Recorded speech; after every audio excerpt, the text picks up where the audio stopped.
Behind every founding father, there's a woman with a pen and a lot of opinions.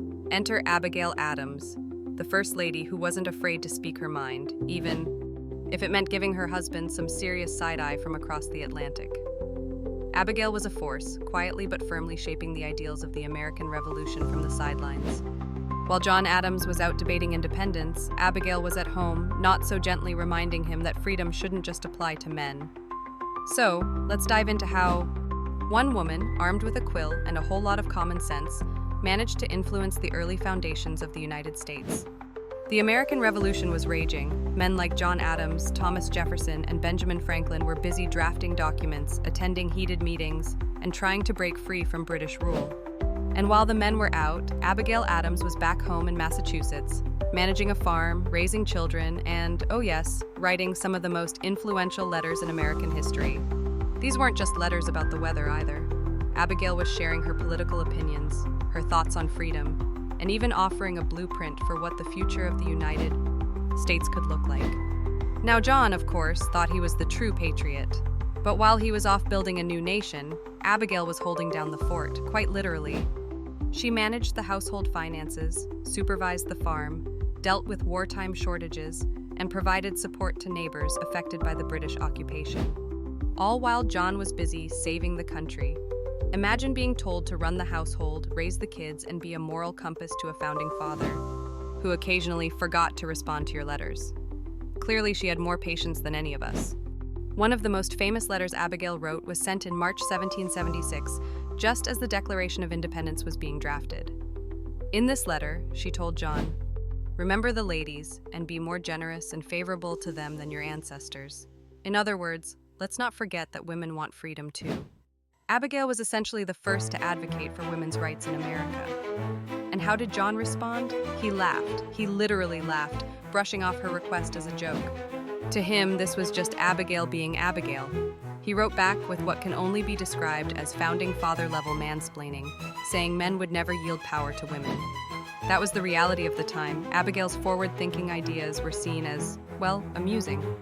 Let's pause and think about this. Abigail's telling John to remember the ladies because she sees the irony. Men are fighting for their own freedom from tyranny, but still think it's perfectly okay to leave women out. It's almost like the founding fathers missed their own point. Abigail knew this, and she wasn't shy about calling out that double standard. In her mind, independence shouldn't come with exceptions, and she wanted to make sure the new nation wasn't founded on old, outdated ideas. Fast forward to John Adams' presidency, and Abigail didn't take a back seat then either.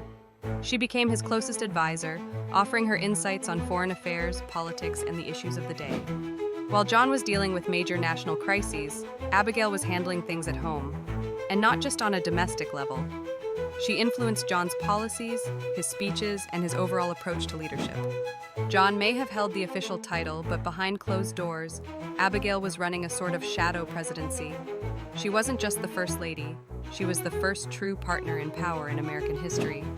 As a First Lady, she wasn't focused on just entertaining guests and organizing social events. Abigail Adams used her role to influence and shape her husband's decisions, making her the first to truly redefine what it meant to be a political spouse. And while her influence wasn't as public as her husband's, it was just as profound.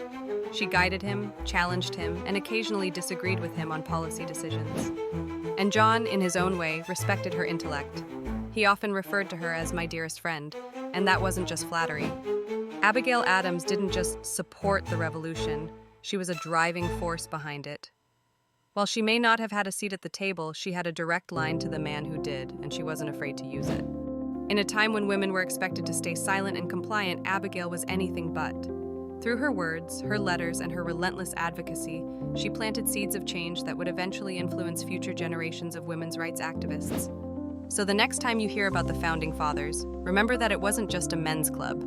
Abigail Adams was there, behind the scenes, wielding influence with grace, wit, and a bit of well-placed sarcasm. She was the woman who demanded that the land of the free include everyone, not just the men. She may have been behind the scenes, but her impact was front and center. Think Abigail Adams was the only woman pulling strings behind the scenes? Hit subscribe and stay tuned for more untold stories of women who shaped history from the shadows.